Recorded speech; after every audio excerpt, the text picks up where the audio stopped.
Hi மக்களே, நீங்களும் packing ஃப்ரீயாக கற்றுக்கணும்னு நினைக்கிறீங்கன்னா மறக்காமல் எங்கள் சேனலை சப்ஸ்கிரைப் பண்ணிவிட்டு இந்த வீடியோவுக்கு மறக்காமல் ஒரு லைக் பட்டனை தட்டி விட்டுருங்க. இன்றைக்கி நாம் பார்க்க போகிறது மினி சாக்கோ ட்ரஃபிள் கேக்கு தான். ஒரு கேக் நம்ம பெரிய லெவலில் செஞ்சோம் அப்படின்னா செஞ்சு பார்க்கும்போது ஏதாவது தப்பு நடந்தால் அதில் பொருட்கள் நிறைய வேஸ்ட் ஆகும். அதனால் இப்போ நான் மினியாக சொல்லி கொடுக்குறேன். ஸோ அதுக்கப்புறம் ஒன் பை ஒன்னாக நம்ம நெக்ஸ்ட் கிளாஸஸ் பார்க்கலாம். அதனால் இது கண்டிப்பாக யூஸ்ஃபுல்லாக இருக்கும். அந்த வீடியோ ஸ்கிப் பண்ணாமல் எண்ட் வரைக்கும் பாருங்கள். பார்த்துட்டு உங்களுக்கு யூஸ்ஃபுல்லாக இருந்தால் மற்றவங்களுக்கும் ஷேர் பண்ணி விடுங்க. இந்த வீடியோவில் எல்லா டிப்ஸ் அண்ட் ட்ரிக்ஸு எல்லா சீக்ரெட்டுமே உங்கள் கூட ஷேர் பண்ணி. அது மட்டும் இல்லாமல் நான் இப்போ கேக்லாம் செய்ய ஆரம்பிச்சிட்டேன். ஆனால் திங்ஸ் எல்லாம் எங்கே கிடைக்கும் அப்படின்னு தெரியலையா, அதுக்கும் நீங்கள் கவலைப்பட வேண்டியதில்லை. எல்லா திங்ஸுமே நம்மக்கிட்டேயே இருக்குது. அதுவும் ஆன்லைனை விட ரொம்ப கம்மியான ப்ரைஸ்க்கு நம்ம கொடுத்துட்ருக்கோம். உங்களுக்கு வேணுன்றவங்க டிஸ்பிளே 3 நம்பருக்கு வாட்ஸ்அப் பண்ணி ஆர்டர் பண்ணிக்கோங்க. நம்ம தமிழ்நாடு மட்டும் இல்லைங்க, கர்நாடகா, ஆந்திரா, பாண்டிச்சேரியிலையும் நம்ம டெலிவரி பண்ணிகிட்ருக்கோம். வேணுன்றவங்க டிஸ்பிளே 3 நம்பருக்கு வாட்ஸ்அப் பண்ணி உங்கள் ஆர்டரை ப்ளேஸ் பண்ணிக்கோங்க. கேக் 1/4 kg பென்டோ கேக் தான் நம்ம செய்ய போகிறோம். அதுலேயும் சாக்கோ ட்ரஃபிள்டு தான் நான் சொல்லிக் கொடுக்க போகிறேன். அதோட டிப்ஸு ட்ரிக்ஸு எல்லாமே சொல்லிக் கொடுக்க போகிறேன். கொஞ்சமான குவான்டிட்டிலேருந்து கற்றுக்கிட்டீங்க அப்படின்னா உங்களுக்கு திங்ஸும் அவ்வளோவா வேஸ்ட் ஆகாது. அதே மாதிரி செஞ்சு பார்க்கவும் ஈஸியாக இருக்கும். அதனால தான் பார்த்திங்கன்னா 1/4 kgலேருந்து நான் இப்போ ஸ்டார்ட் பண்ணுறேன். ஃபஸ்ட்டு ஒரு க்ளீனான பாத்திரத்தை எடுத்துக்கலாம். அதில் 3 டேபிள் ஸ்பூன் அளவுக்கு நான் மைதா ஆட் பண்ணிக்கிறேன். அது பார்த்திங்கன்னா 28 கிராம்ஸ்க்கு இருக்குது. Next cocoa powder 1 table spoon அளவுக்கு நான் எடுத்துக்கிறேன். இது 7 கிராம்ஸ் அளவுக்கு இருக்குது. 1/4 ஸ்பூன் அளவுக்கு நம்ம பேக்கிங் பவுடர் ஆட் பண்ணிக்கலாம். ஸோ இது பார்த்திங்கன்னா மெஷர்மெண்ட்டில் எந்த அளவும் காமிக்கலை. அதுக்கப்புறம் ஒரு பிஞ்ச் அளவுக்கு நம்ம பேக்கிங் சோடா ஆட் பண்ணிக்கலாம். ஸோ ஆட் பண்ணியாச்சு. இதான் நம்ம கேக்குக்கான ட்ரை இன்க்ரீடியன்ட்ஸ். இதை பார்த்திங்கன்னா நம்ம கேக்கில் அப்படியே கலக்கும் போது நமக்கு பபிள்ஸ் ஏர் பபிள்ஸ் ஃபார்ம் ஆகிறதுக்கு சான்ஸ் இருக்குது. அதனால் 2-3 டைம்ஸ் நல்லா ஜலிச்சு எடுத்துக்கோங்க. அப்போ தான் நம்ம மிக்ஸ் பண்ணும்போது உங்களுக்கு ஈஸியாக இருக்கும். அதனால் ஃபஸ்ட் எடுத்தோடனே இந்த ப்ராசஸை நம்ம எடுத்து வச்சிட்டோம் அப்படின்னா நெக்ஸ்ட்டு ப்ராசஸ் ஈஸியாக இருக்கும். உங்களுக்கு எதாவது டவுட்ஸ் இருக்குது அப்படின்னா கண்டிப்பாக கீழே கமெண்ட் பண்ணுங்கள். நான் முடிஞ்ச வரைக்கும் நான் ஆன்சர் பண்ண ட்ரை பண்ணுறேன். ஸோ கேக் செய்கிறது அப்படிங்கிறது ரொம்ப கஷ்டம்லாம் இல்லை, ரொம்ப ஈஸி தான். நீங்கள் வீட்டில் 1-2-3 டைம்ஸ் செஞ்சு பார்த்தீங்கன்னா ஈஸியாக வந்துடும். நம்ம எப்போவுமே எக் பீட் பண்ணுறதுக்கு முன்னாடி எந்த ட்ரேயில் ஊற்றி வைக்க போகிறோமோ அதை நம்ம ரெடி பண்ணிக்கலாம். இப்போ நான் சூஸ் பண்ணியிருக்கிறது பார்த்திங்கன்னா 4 இன்ச்சு ரவுண்டு டின் தான் நான் எடுத்திருக்கேன். இதில் நல்லா ஆயில் அப்ளை பண்ணிக்கோங்க. இதில் வாசனை இல்லாத ஆயில் மட்டும்தான் நீங்கள் யூஸ் பண்ணணும் கேக்கை பொறுத்த வரைக்கும். அதனால் க்ரீஸ் பண்ணுறதுக்கும் நம்ம வாசனை இல்லாத ஆயிலாகவே சூஸ் பண்ணிக்கலாம். அதுக்கப்புறம் பட்டர் ஷீட் ஆல்ரெடி நான் ரவுண்ட் ஷேப்பில் கட் பண்ணி வச்சுருக்கேன். ஸோ எனக்கு பேஸுக்கு மட்டும் போதும், நம்ம சைட்லெலாம் பண்ணணும்னு அவசியம் இல்லை. அதனால் நான் பேஸ்க்கு மட்டும் போட்டுட்டு அது மேலேயும் லைட்டாக ஆயில் அப்ளை பண்ணி விடுறேன். ஸோ இப்போ நம்மளோட ட்ரே ரெடி ஆகிடுச்சு. இதை ஓரமாக நம்ம எடுத்து வச்சிடலாம். இப்போ நம்ம கேக்குக்கு தேவையான பேட்டரை ரெடி பண்ணிக்கலாம். ஸோ இதுக்கு 1/4 kg அப்படிங்கிறதுனால ஒரு முட்டை போதும். ஸோ ட்ரையான ஒரு பாத்திரத்தை எடுத்துக்கோங்க. அதில் பார்த்திங்கன்னா ஒரு முட்டையை உடச்சி விட்டுக்கலாம். இது பார்த்திங்கன்னா நார்மல் ரூம் டெம்பரேச்சரில் இருக்கணும். ஸோ ஃப்ரிட்ஜிலேருந்து எடுத்துருக்கீங்க அப்படின்னா நீங்கள் தண்ணியில் அது மாதிரி வச்சிங்க அப்படின்னா ஒரு 1/2 hourல உங்களுக்கு ஈஸியாக முட்டை ரூம் டெம்பரேச்சரில் ஆயிரும். இது கூட பார்த்திங்கன்னா ஒரு 1/4 ஸ்பூன் அளவுக்கு நான் இப்போ வெண்ணிலா எசன்ஸும் ஒரு பிஞ்ச் அளவுக்கு சால்ட் ஆட் பண்ணிக்கலாம். ஸோ அது கூடயே பார்த்திங்கன்னா 1/4 கப் அளவுக்கு நான் இப்போ அரைச்சி வச்ச சுகர் ஆட் பண்ணிக்கிறேன், ஒயிட் சுகர். ஸோ அது கிராம் மெஷர்மெண்ட்டில் பார்த்திங்கன்னா 39 கிராம்ஸ் அளவுக்கு வருது. ஸோ அது மொத்தமாகவும் நீங்கள் ஆட் பண்ணிக்கலாம். இல்லை நான் கொஞ்சம் கொஞ்சமாக ஆட் பண்ணிக்கிறேன்னாலும் 3 டைம்ஸ் நீங்கள் கொஞ்சம் கொஞ்சமாக ஆட் பண்ணிக்கலாம். இப்போ நம்ம பீட்டரை வச்சு நல்லா பீட் பண்ணிக்கலாம். ஸோ பீட்டரை வச்சு பீட் பண்ணும்போது சுகர் ஆட் பண்ணுற வரைக்கும் நீங்கள் பார்த்திங்கன்னா ரொம்ப மைல்டாக தான் அதாவது மிக்ஸ் பண்ணணும். அதனால ஸ்பீட் பார்த்திங்கன்னா 1 or 2லேயே வச்சு சுகர் நல்லா கரைஞ்சிருக்கணும். ஸோ இது கரையாமல் நீங்கள் அடுத்தடுத்த ஸ்டெப்புக்கு நல்லா ஸ்பீடாக வச்சு பண்ணிட்டீங்க அப்படின்னா நம்மளோட கேக் மேலே பார்த்திங்கன்னா ட்ரைனஸாக இல்லாமல் பிசு பிசுன்னு இருக்கிற மாதிரி இருக்கும். அதனால் இந்த ஸ்டெப்பு ரொம்பவே இம்பார்ட்டன்ட். அப்படி உங்களுக்கு கரைஞ்சிருக்கா என்னன்னு தெரியல அப்படின்னா தொட்டு பாருங்கள், நரன்னு ஏதாவது தெரியுதான்னுட்டு. இல்லை அப்படின்னா நமக்கு நல்லா கரைஞ்சிருக்கேன் அர்த்தம். அதுக்கப்புறம் நம்மளோட பீட்டரை ஹை ஸ்பீடில் வச்சு நல்லா பீட் பண்ணுங்கள் ஒரு 10 மினிட்ஸுக்கு. நல்லா நம்மளோட எக்கு பார்த்திங்கன்னா எல்லோயிஷ்லேருந்து நல்லா ஒயிட் கலரில் நல்லா க்ரீமி மாதிரி நல்லா உங்களுக்கு பஃபியாக கிடைக்கும். இதில் உங்களுக்கு ரிப்பன் கன்சிஸ்டன்சி வரணும். இப்போ பாருங்கள், இப்படி எடுத்ததுக்கப்புறம் தெரியுதுங்களா, ஜிக்ஸாக் இப்படி போயிட்டு வரும். அதுதான் ரிப்பன் கன்சிஸ்டன்சி அப்படின்னு சொல்லுவாங்க. ஸோ அந்த கன்சிஸ்டன்சி வந்ததுக்கப்புறம் 1 டேபிள் ஸ்பூன் அளவுக்கு ஆயில் ஆட் பண்ணிக்கலாம். ஸோ ஆட் பண்ணிவிட்டு நீங்கள் ஆயில் ஊற்றுனதுக்கப்புறம் ரொம்ப ஸ்பீட் வைக்கக்கூடாது, 1 ஸ்பீடில் சும்மா ஜஸ்ட் அது வந்து நல்லா வந்து மிக்ஸ் ஆகிருக்கணும், அவ்வளோதான்.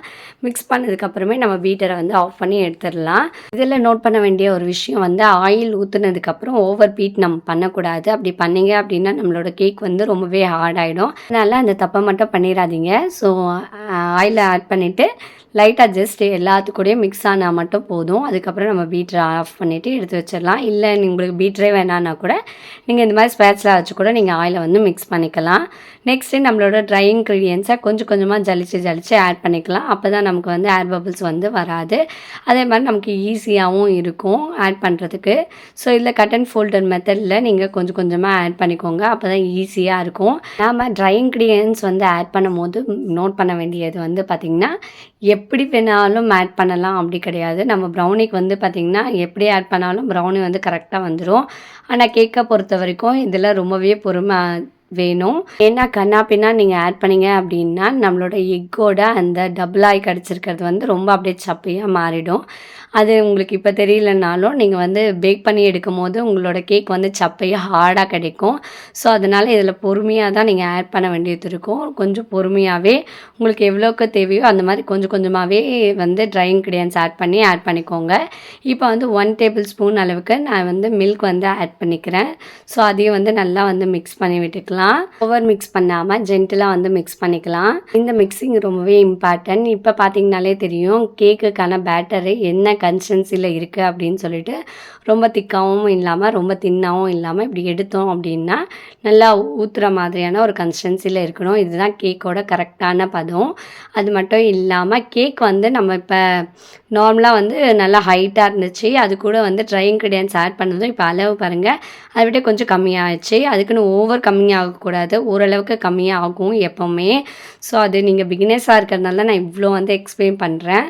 ஸோ இப்போ நம்ம ஆல்ரெடி டின் வந்து நம்ம ரெடி பண்ணி வச்சுருந்தோம். அதில் வந்து நம்ம பேட்டரை வந்து ஷிஃப்ட் பண்ணிக்கலாம். இப்போ நம்மளோட பேட்டரில் ஏர் பபிள்ஸ் ஏதாவது இருந்தால் அதை ரிலீஸ் பண்ணுறதுக்காக இந்த மாதிரி ஸ்டிக்கு அதாவது டூத் பிக்கு ஏதாவது வச்சு இந்த மாதிரி ஏர் பபிள்ஸை ரிலீஸ் பண்ணிவிட்டு இந்த மாதிரி ஒரு 2 டைம்ஸ் வந்து டேப் பண்ணிக்கோங்க. ஸோ இப்போ ஆல்ரெடி வந்து பார்த்திங்கன்னா 180 டிகிரி செல்சியஸில் நான் வந்து ஆல்ரெடி 10 மினிட்ஸ் ப்ரீ ஹீட் வந்து போட்டு வச்சுருந்தேன். இப்போ 180 டிகிரி செல்சியஸில் பேக்கிங் மோடில் வந்து அதாவது டாப் அண்ட் பாட்டம் ராட் வந்து ஆன் பண்ணிவிட்டு கீழே வந்து நான் 20 மினிட்ஸுக்கு வந்து பேக் பண்ணுறேன். ஃபஸ்ட்டு அதில் வந்து நான் செக் பண்ணி பார்க்கும்போது பார்த்திங்கன்னா ஒரு டூத் பிக்கை வச்சு தான் நம்ம செக் பண்ணுவோம். ஸோ அது மாதிரி செக் பண்ணும் போது எனக்கு அப்படியே வந்து உள்ளே மட்டும் வேகாத மாதிரி இருந்துச்சு. ஸோ அதனால் திரும்பி வந்து ஒரு 20 மினிட்ஸுக்கு வந்து வச்சுருந்தேன். டோட்டலாக வந்து பார்த்திங்கன்னா என்னோடய ஓடிஜியில் 40 மினிட்ஸ் ஆச்சு இது பேக் பண்ணுறதுக்கு. இப்போ நல்லா குத்தி பார்க்கும்போது உள்ளே நல்லா வெந்திருந்துச்சு. இப்போ நம்மளோட கேக் வந்து ரெடி ஆகிடுச்சு. இதை நல்லா ஆற வச்சுட்டு அதுக்கப்புறம் டீமோல்ட் பண்ணுங்கள். ஸோ அப்போ தான் பர்ஃபெக்டாக வரும். சைடில் வந்து நல்லா நைஃப் வச்சு இந்த மாதிரி எடுத்துகிட்டு கீழே வச்சு நல்லா ஒரு தட்டினீங்க அப்படின்னா நம்மளோட கேக் வந்து கரெக்டாக வந்துடும். இப்போ நம்ம அடியில் போட்ட பட்டர் ஷீட்டை மட்டும் ரிமூவ் பண்ணிடலாம். ஸோ இப்போ வந்து கேக் பார்த்தீங்க அப்படின்னாலே தெரியும் எவ்வளோ ஸ்பான்ச்சியாக சூப்பராக வந்திருக்கு அப்படின்னு சொல்லிட்டு. ரொம்பவே சூப்பராக வந்திருக்கு. இதை வந்து நம்ம 3 பீசஸாக வந்து கட் பண்ணுறதுக்கு முன்னாடி வேணும் அப்படின்னா நீங்கள் மேலே இருக்க லேயர் வந்து கட் பண்ணி எடுத்துக்கலாம். ஸோ இது வந்து சாக்லேட் அப்படிங்கிறதுனால பெருசாக வந்து எக்ஸ்மெல்லாம் எதுவும் வராது. வேணுன்றவங்க எடுத்துக்கலாம், வேணான்றவங்க அப்படியே கூட நீங்கள் யூஸ் பண்ணிக்கலாம். இப்போ நம்ம சாக்கோ ட்ரஃபிளுக்கு தேவையான கேக் ஸ்பாஞ்ச் வந்து ரெடி பண்ணியாச்சு. Chocolate sponge. ஸோ அதையும் 3 லேயர்ஸாக நான் கட் பண்ணி வச்சுட்டேன். நெக்ஸ்ட் அதை வந்து பார்த்திங்கன்னா ஐசிங் பண்ணுறதுக்கான சுகர் சிரப் வந்து ரெடி பண்ணிடலாம். அதுக்கு தேவையான பொருள் வந்து பார்த்திங்கன்னா 1 கப் அளவுக்கு தண்ணிக்கு 3 டேபிள் ஸ்பூன் அளவுக்கு ஐசிங் சுகர் வந்து நான் இப்போ ஆட் பண்ணியிருக்கேன். நல்லா வந்து மிக்ஸ் பண்ணி எடுத்து வச்சிடலாம். நெக்ஸ்ட்டு என்னோடய கஸ்டமர் வந்து சாக்கோ ட்ரஃபிள் கேக் மேலே வந்து க்ரீம் வர மாதிரியான கேட்டிருந்தாங்க.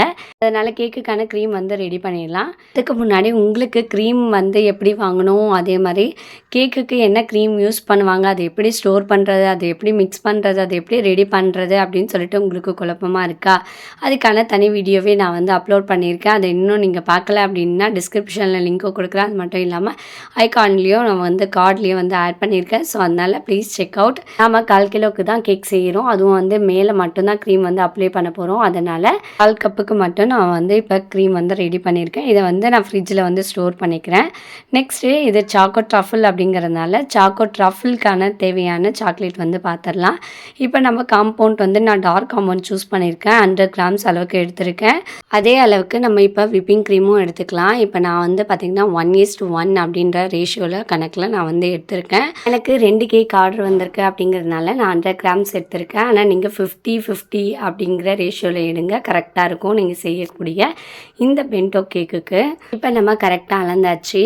இதை வந்து நம்ம ஒரு 10 மினிட்ஸுக்கு ஓடிஜியில் வச்சு ஹீட் பண்ணிங்க அப்படின்னா நல்லா மெல்ட் ஆகி உங்களுக்கு கிடைக்கும். உங்களுக்கு அப்படி பண்ண தெரியல அப்படின்னா ஒரு பாத்திரத்தில் விப்பிங் க்ரீமை 50 கிராம் அளவுக்கு எடுத்து நல்லா ஹீட் பண்ணிவிட்டு அது கூட 50 கிராம் அளவான காம்பவுண்டை நீங்கள் ஆட் பண்ணி இந்த மாதிரி நல்லா ஒரு மிக்ஸ் பண்ணுங்கள். விப்பிங் க்ரீம் லைட்டாக பபிள்ஸ் வந்த மாதிரி இருந்துச்சுனாலே ஸ்டவ்வை ஆஃப் பண்ணிவிட்டு அது கூட காம்பவுண்ட் மிக்ஸ் பண்ணி நல்லா மிக்ஸ் பண்ணிக்கோங்க. கொஞ்சம் கூட கட்டிகள் இல்லாத அளவுக்கு நல்லா மிக்ஸ் பண்ணிக்கணும் அந்த ஹீட்னஸ் போகிறதுக்குள்ளே. இப்போ எந்த கட்டிகளும் இல்லாமல் நல்லா வந்து மிக்ஸ் பண்ணதுக்கப்புறம் வந்து பார்த்திங்கன்னா நம்மளோட க்ரீம் வந்து அதாவது சாக்கோ ட்ரஃபிளில் அப்ளை பண்ணக்கூடிய க்ரீம் வந்து ரொம்ப லிக்விடாக இருக்கிற மாதிரி இருக்கும். ஸோ இப்படியே நம்ம க்ரீம்குள்ளே நம்மளால் அப்ளை பண்ண முடியாது. அதுக்கு ஒரு சின்ன ப்ராசஸ் இருக்குது. அதை செய்கிறதுக்கு முன்னாடி நம்ம சுகர் சிரப் வந்து ரெடி பண்ணி வச்சுருந்தோம். அது கூடயே வந்து பார்த்திங்கன்னா இந்த க்ரீமை ஒரு 2 ஸ்பூன் அளவுக்கு எடுத்து ஆட் பண்ணிக்கோங்க. இது போல் நம்ம செய்கிறதுனால நம்மளோட கேக் வந்து பார்த்திங்கன்னா எப்பவும் விட டேஸ்ட் வந்து ரொம்பவே சூப்பராக இருக்கும். நீங்கள் வேணால் ட்ரை பண்ணி பாருங்கள். இப்போ நம்ம செஞ்சு வச்சுருந்த க்ரீமை வந்து ஃப்ரிட்ஜில் வந்து ஒரு 1/2 hour 45 மினிட்ஸுக்கு நீங்கள் வச்சு எடுத்தீங்க அப்படின்னா இந்த மாதிரி க்ரீமி ஸ்ட்ரக்சருக்கு உங்களுக்கு வந்து கிடைக்கும். ஸோ இதை தான் நம்ம வந்து சாக்கோ ட்ரஃபிளுக்கு யூஸ் பண்ண போகிறோம். இப்போ நீங்கள் எந்த போர்ட் சூஸ் பண்ணியிருக்கீங்களோ அந்த போர்டில் வந்து கேக் நகராமல் இருக்கிறதுக்கு பேஸில் இந்த மாதிரி க்ரீம் வந்து அப்ளை பண்ணிவிட்டு அதுக்கப்புறம் நம்ம ஸ்பாஞ்ச் வைக்கும் போது நம்ம கேக் வந்து நகராமல் அதே மாதிரி நம்ம டிசைன் பண்ணுறதுக்கும் ரொம்ப ஈஸியாக இருக்கும். அதனால் நம்ம வைக்கிற போர்டில் கீழே வந்து க்ரீம் வந்து அப்ளை பண்ணிவிட்டு அதுக்கப்புறம் ப்ராசஸ் தொடங்கலாம். இப்போ நான் ஸ்லைஸ் பண்ணி வச்சுருக்கேன் ஒரு கேக் ஸ்பாஞ்சை வச்சாச்சு. அதுக்கு மேலே வந்து பார்த்திங்கன்னா சாக்லேட் சுகர் சிரப்பு வந்து நான் அப்ளை பண்ணிக்கிறேன். நெக்ஸ்ட்டு நம்ம செஞ்சு வச்ச க்ரீம் வந்து அப்ளை பண்ணிக்கலாம், சாக்லேட் க்ரீமு. ஸோ இதை அப்ளை பண்ணிவிட்டு அடுத்தது சேம் ப்ராசஸிங் தான் அந்த 3 இதுக்குமே. ஸோ 1 by 1 லேயராக எல்லாத்தையுமே நம்ம வந்து லைனாக வச்சுட்டு அதுக்கு மேலே சுகர் சிரப் அதுக்கு மேலே க்ரீமு அந்த மாதிரி அப்ளை பண்ணிக்கலாம். இது சாக்கோ ட்ரஃபிள் கேக் அப்படிங்கிறதுனால ஃபுல்லாகவே நம்ம வந்து சாக்லேட்டாலேயே வந்து ஐசிங்க்கும் நம்ம ரெடி பண்ணிக்கலாம். ஸோ ஃபுல்லுமே சாக்லேட் வந்து அப்ளை பண்ணி ஐசிங்கும் வந்து செட் பண்ணிக்கலாம். ஐசிங் வந்து குறைஞ்சது 1 ஹவராவது நீங்கள் செட் பண்ணணும். மேக்ஸிமம் நீங்கள் எவ்வளோ மணி நேரம்னாலும் வச்சுக்கலாம். அப்போ தான் நம்மளோட கேக் வந்து நல்லா செட் ஆகி கிடைக்கும். இப்போ இது வந்து பென்டோ கேக்கு. ஸோ அதுக்குன்னு ஒரு பாக்ஸ் இருக்குது. இது வந்து 1/4 கிலோ விற்கக்கூடியது. அது மட்டும் இல்லாமல் அந்த பாக்ஸில் வைக்கணுன்னா இந்த மாதிரி தான் நீங்கள் ப்ராசஸ் பண்ணுற மாதிரி இருக்கும். இதில் வந்து நீங்கள் க்ரீம் ஓவராக வந்து அப்ளை பண்ணிங்க அப்படின்னா அந்த பாக்ஸ்குள்ளே செட் ஆகாது. அதே மாதிரி க்ரீம்ஸ் வந்து எல்லா இடத்துலையும் ஒட்டிடும், உங்களுக்கு பர்ஃபெக்டாக வராது. அதனால் இதில் க்ரீம் யூஸ் பண்ணுறது ரொம்ப மைல்டாக தான் நம்ம யூஸ் பண்ணணும். இப்போ நீங்கள் வீட்டில் யூஸ் பண்ண போகிறீங்க அப்படின்னா ஒன்றும் பிரச்சனை இல்லை. இவ்வளோ வேணாலும் நீங்கள் க்ரீம்ஸ் வந்து அப்ளை பண்ணிவிட்டு அப்படியே நீங்கள் சாப்பிட்டுக்கலாம். ஆனால் நீங்கள் இந்த மாதிரி டெலிவரி பண்ண போகிறீங்க அப்படின்னா மட்டும் கொஞ்சம் சேஃபாக பார்த்து ஹேண்டில் பண்ணுங்கள். ஸோ இதுக்கு கீழே வந்து நீங்கள் பட்டர் ஷீட் ஆர் வந்து இந்த மாதிரி பொக்கே ஷீட் வந்து நீங்கள் யூஸ் பண்ணிக்கலாம். ஸோ வைக்கும் போது உங்களுக்கு கரெக்டாக இருக்கும். ஸோ இதுக்கு மேலே வந்து பார்த்திங்கன்னா க்ரீமால் தான் ஃப்ராஸ்டிங் வந்து கேட்டிருக்காங்க. அதனால நம்ம இப்போ க்ரீம் வந்து அப்ளை பண்ணிக்கலாம். ஆல்ரெடி நம்ம வந்து க்ரீம் ரெடி பண்ணும் போது ஒயிட் கலரில் இருந்திருக்கும். இப்போ வந்து பார்த்திங்கன்னா நான் ஃபுட் கலர் வந்து ஆட் பண்ணியிருக்கேன். ஸோ ஃபுட் கலர் வந்து ரொம்ப மைல்டாக தான் நான் ஆட் பண்ணியிருக்கேன். ரொம்ப ஓவராக சேர்க்குறது உடம்புக்கு நல்லதில்லை அப்படின்னு சொல்லிட்டு நான் கஸ்டமருக்கு இன்ஃபார்ம் பண்ணிடுவேன். ஓகே அப்படின்னு சொன்னதுனால மைல்டான கலர்ஸ் மட்டும் நம்ம அப்ளை பண்ணிவிட்டு மேலே டெக்கரேஷனுக்கு மட்டும் கொஞ்சம் டார்க் கலராக யூஸ் பண்ணியாச்சு. அவங்க கேட்ட அதே மாதிரி டிசைனில் நம்ம வந்து பண்ணியாச்சு. அதே மாதிரி ஹாப்பி பர்த்டே மை சன் எழுதிட்டு அங்கே வந்து ஒரு இமேஜ் வந்து வைக்க சொல்லியிருந்தாங்க. அதே மாதிரி நம்மளும் பண்ணி கொடுத்துருந்தோம். அதே மாதிரி மேலே வந்து அவங்க கேட்டிருந்த ஒரு டிசைன் மாதிரியே நம்ம வந்து ரெடி பண்ணி கொடுத்துருந்தோம். கஸ்டமரும் ஹாப்பியாக இருந்தாங்க. ஸோ உங்களுக்கு என்ன மாதிரி டிசைன்ஸ் வேணுமோ அதுக்கேற்ற மாதிரி நம்ம டிசைன் பண்ணிக்கலாம். ஆனால் மேலே வந்து ஓவர் க்ரீம்ஸ் இல்லாத மாதிரி அழகாக டிசைன் பண்ணி எடுத்துக்கோங்க. ஸோ அப்போ தான் அந்த பாக்ஸில் வந்து உங்களுக்கு கரெக்டாக பிடிக்கும். இப்போ நான் வந்து பார்த்திங்கன்னா சுகர் பால்ஸ்லாம் போட்டு அழகாக ரெடி பண்ணியாச்சு. இப்போ நம்ம வந்து அந்த பாக்ஸுக்கு வந்து ஷிஃப்ட் பண்ணுறதுக்கு முன்னாடி கீழே வந்து எக்ஸ்ட்ராஸ் எல்லாம் இருக்குது. ஸோ அதெல்லாம் வந்து ஒரு டிஷ்யூ பேப்பரால் வந்து நல்லா தொடச்சி எடுத்துகிட்டு அதுக்கப்புறம் நம்ம பாக்ஸை வந்து இன்சர்ட் பண்ணிவிட்டு இதில் இருக்கிற கவர் எல்லாம் கட் பண்ணிட்டீங்க அப்படின்னா மினி சாக்கோ ட்ரஃபிள் கேக் வந்து ரெடி ஆகிடுச்சு. இன்றைக்கி மினி சாக்கோ ட்ரஃபிள் கேக் எப்படி செய்கிறதுன்னு சொல்லிட்டு எல்லா டிப்ஸு ட்ரிக்ஸு எல்லாமே நான் உங்களுக்கு சொல்லி கொடுத்துட்டேன். இதுக்கு மேலேயும் டவுட்ஸ் இருக்குன்னா கீழே மறக்காமல் கமெண்ட் பண்ணுங்கள். மறக்காமல் உங்கள் வீட்டில் ட்ரை பண்ணிவிட்டு எப்படி இருந்துச்சுன்னு சொல்லிட்டு கமெண்ட் பண்ணுங்கள்.